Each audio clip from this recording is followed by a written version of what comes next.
Это вечерние новости в студии Анастасия Кобызева. Здравствуйте. Вот главные темы. 58 новых случаев COVID-19 в Якутии. Как сейчас оказывают медпомощь больным с коронавирусом. Жители и организации Алданского района задолжали 18 миллионов рублей за вывоз ТКО. Прокуратура начала проверки. В Якутии вырос спрос на местные турмаршруты, о самых популярных в этом выпуске.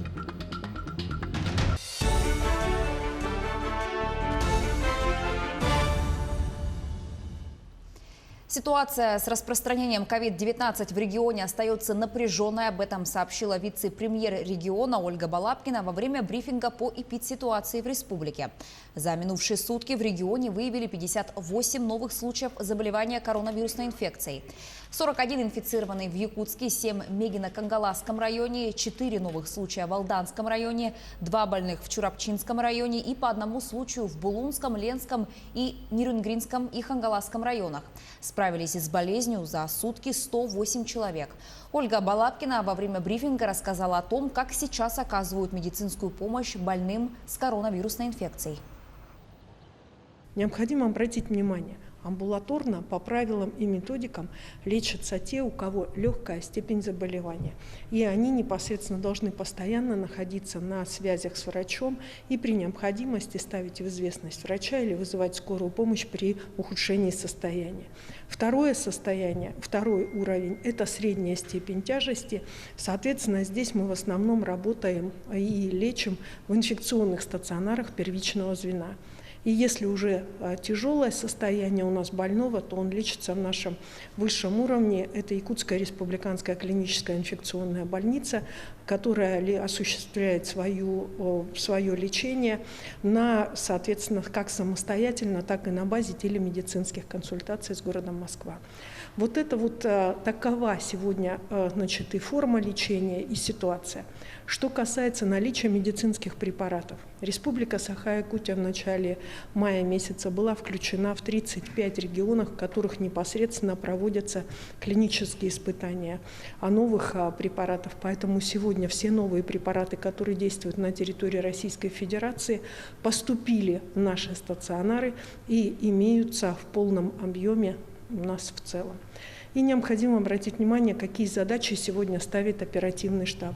Оперативный штаб сегодня ставит задачу Росздравнадзору вместе с Министерством здравоохранения Республики сократить время ожидания анализов.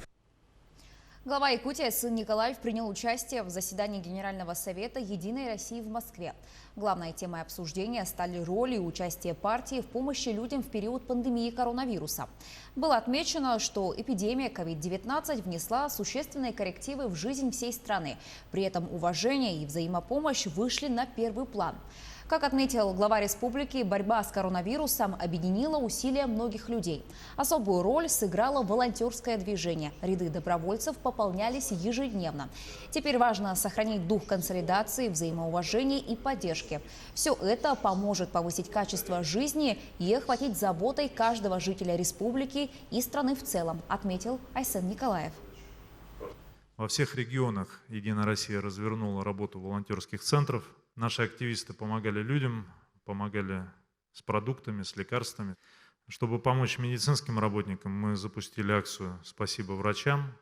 Вы знаете, были собраны большие средства и членских взносов. И в результате мы с вами закупили и направили в регионы автомобили, средства индивидуальной защиты, продуктовые наборы для врачей.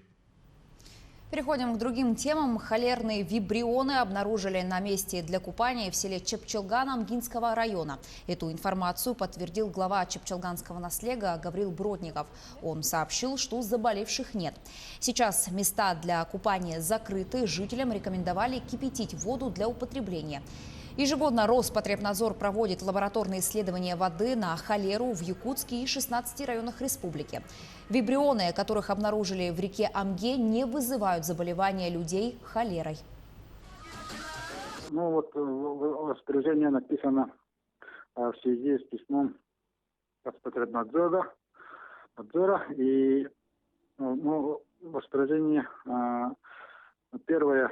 Запретить использовать население поверхностным источником водоснабжения реки Амга для рекреации населения. Второе. Рекомендовать населению села Чапчулган, селопромкомбинат использовать для питьевых целей только кипяченую воду и воздержаться от купания.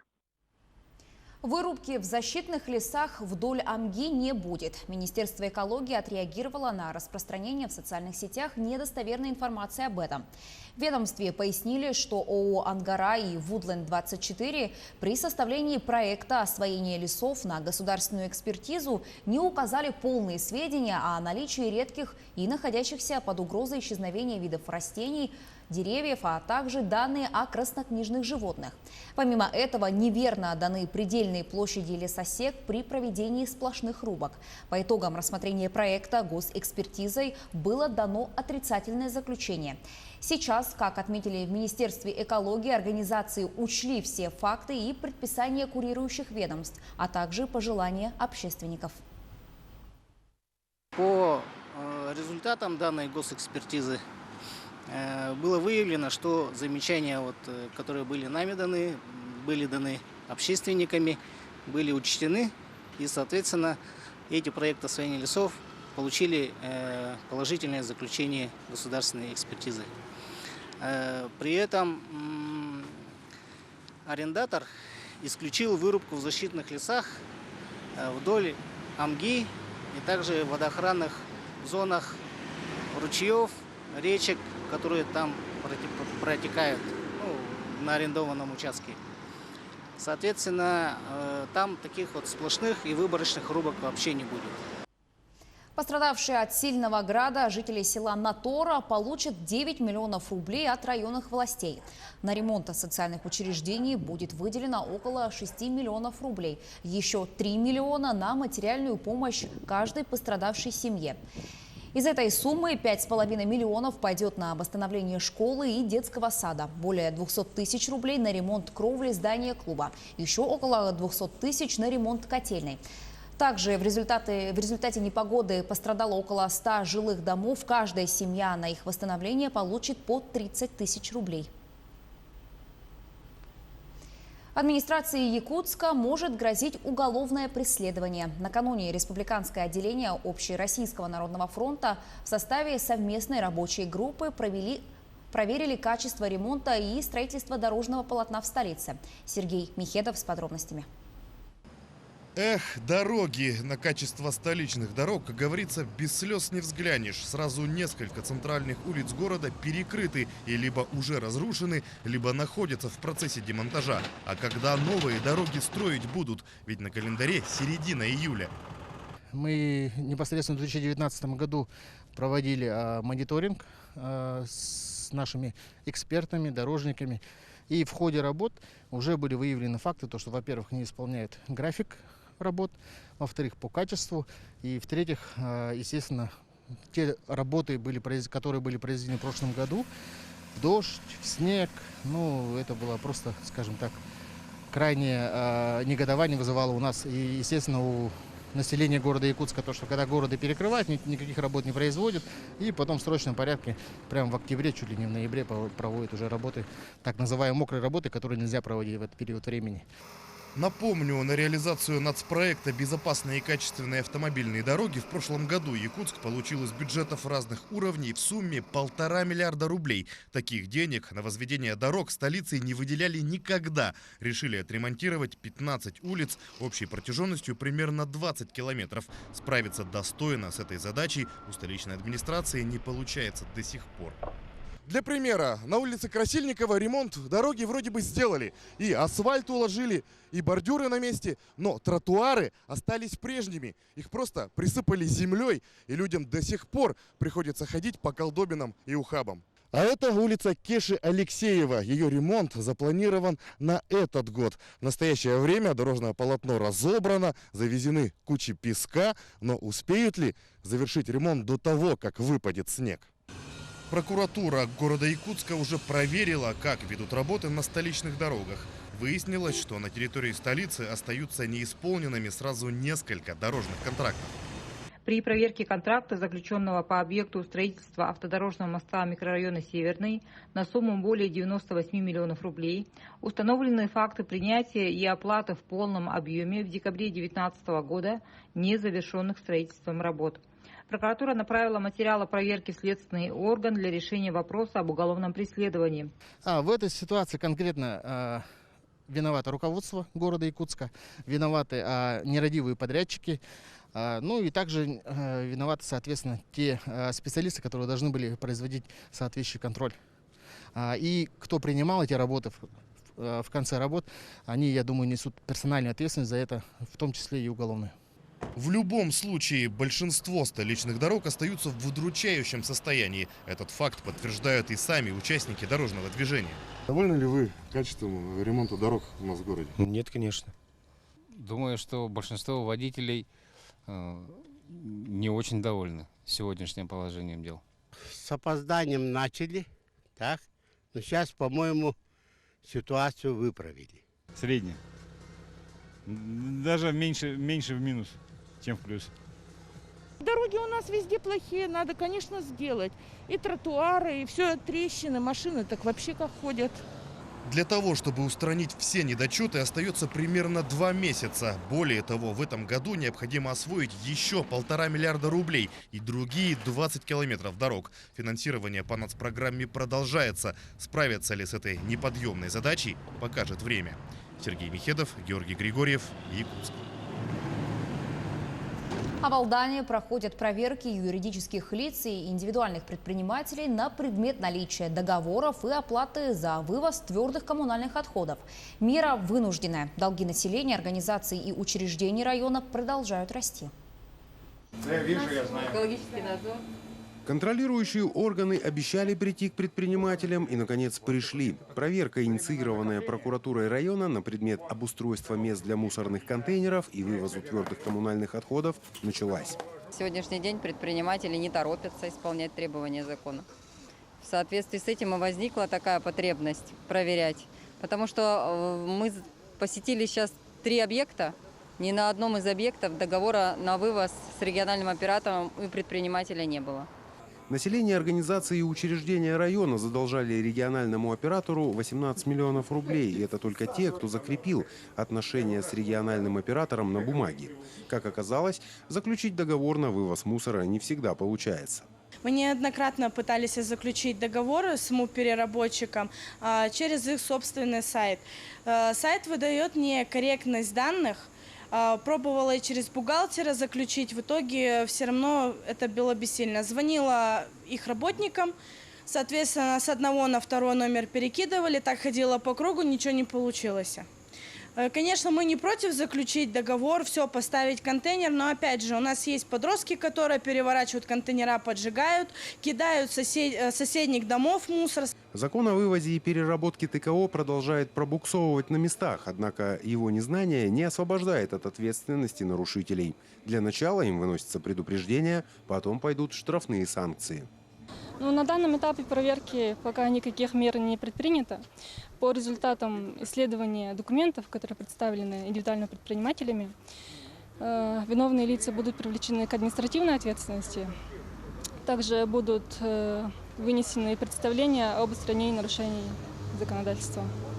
Представительная комиссия только начала свою работу. По требованию прокуратуры предстоит проверить более 30 объектов, которые попали в черный список.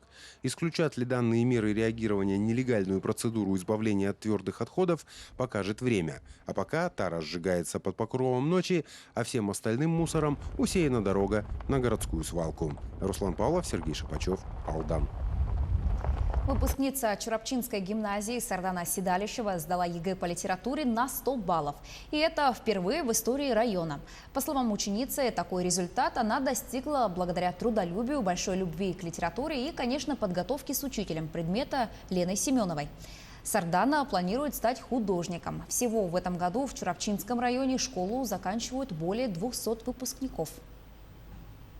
Интерес к литературе был у меня с самого детства. Мама рассказывала всякие сказки. Вот в последнее время, когда сдавала литературу, мне полюбились многие писатели. Достоевский в особенности. Литературу я выбрала по многим причинам. Во-первых, мне нравится литература, во-вторых, иду в художественный. Хотелось бы поблагодарить мою учительницу Лену Романовну. Всего же 6 выпускников Якутии сдали ЕГЭ по разным предметам на 100 баллов. 4 школьника показали отличные результаты по литературе. 1 выпускник сдал ЕГЭ на 100 баллов по информатике. Еще 1 школьник сдал экзамен по географии на высший балл и стал первым в Якутии 100-бальником по этому предмету за 7 лет. Эпидемия коронавируса внесла существенные коррективы в планирование летнего отдыха не только у жителей нашего региона, но и многих россиян. Пока заграничные туры только начинают возобновляться, якутяне, чтобы не потерять жаркие дни короткого якутского лета, вовсю посещают туристические места Якутии. Что актуально среди жителей столицы и что можно посетить в эти дни, расскажет Дмитрий Тымыров. Ленские столбы, турбаза Еланка, Булус – это неполный список мест, куда традиционно каждое лето выезжают жители столицы. С переходом на второй этап снятия ограничительных мер на территории региона заработали многие места отдыха и туристические базы. На сегодняшний день в Республике Саха-Якутия действует 33 туристические базы с соблюдением мер по профилактике коронавирусной инфекции, которые утверждены санитарным врачом Российской Федерации. Соответствующие письменные обязательства были получены Министерством предпринимательства, торговли и туризма Республики от всех действующих объектов. Практически в каждом районе есть у нас туристические объекты, но большинство, конечно, в Хангаласском, Намском и Амгинском районах. Так, из-за закрытия авиасообщения со многими туристическими странами этим летом поддержку среди населения страны, в том числе и республики, получил местный туризм. Особенно актуальны среди жителей столицы индивидуальные туры. Об этом говорят предприниматели в сфере туризма. Сейчас якутяне посещают близлежащие туристские комплексы, как Булус, Карулюр, национальный парк Ленские столбы, Токулана. И активные сейчас сплавы, пешие прогулки и просто выезды на природу.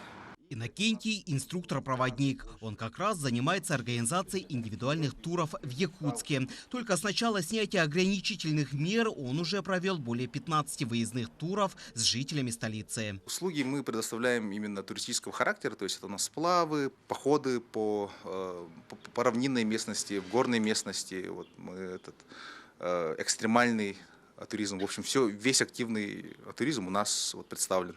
Спрос у нас, конечно же, очень большой с каждым годом. У нас туристов все больше и больше, как приезжих, так и наших местных из Якутии. И возим мы по всей Якутии. Как рассказывает Иннокентий, при разработке туров он не только полностью прорабатывает маршрут, но и учитывает все нынешние требования по индивидуальной защите каждого человека от пандемии коронавируса. Если у нас там раньше были большие сборные группы, то сейчас мы стараемся делать такие маленькие компактные группы. И даже если у нас такой большой тур, то мы разделяем там группы по 8 человек, не больше 8 людей. Соответственно, у этих 8 людей отдельно свой стол, отдельно свое костровое, у каждого своя индивидуальная посуда, чтобы это все не смешивалось, чтобы у каждого там все было свое. И вот и все группы у нас, получается, держатся обособленно. По словам Иннокентия, также стали актуальными туры в северные и арктические районы Якутии. Между тем, как сообщили в Министерстве предпринимательства и туризма региона, сейчас власти Якутии рассматривают проект по созданию туристических мест и маршрутов в промышленных городах и районах Якутии. 7 июля было подписание соглашения по развитию промышленного туризма между Агентством стратегических инициатив и главой Республики Саха-Якутия Айсеном Сергеевичем Николаевым. В рамках этого проекта будут разработаны экскурсионные программы, которые включают посещение объектов промышленного туризма региона. И туристы смогут посещать не только промышленные объекты, которые занимаются добычей полезных ископаемых, но также предприятия малого и среднего бизнеса, которые занимаются производством. Сейчас Министерство предпринимательства проводит прием предложений от районов Якутии, а также от индивидуальных предпринимателей, которые бы могли предложить уникальные проекты по этому направлению. Самые интересные из них будут рассмотрены уже на высшем уровне. Ну а пока короткое якутское лето вовсю радует жителей региона теплыми и жаркими днями. Мы просим жителей республики быть предельно аккуратными и соблюдать все меры безопасности, ведь от этого зависит отдых ваших родных и близких, и вас самих. Дмитрий Тымыров, Григорий Николаев, Якутск. К этой минуте у меня пока вся информация. Оставайтесь на нашем телеканале.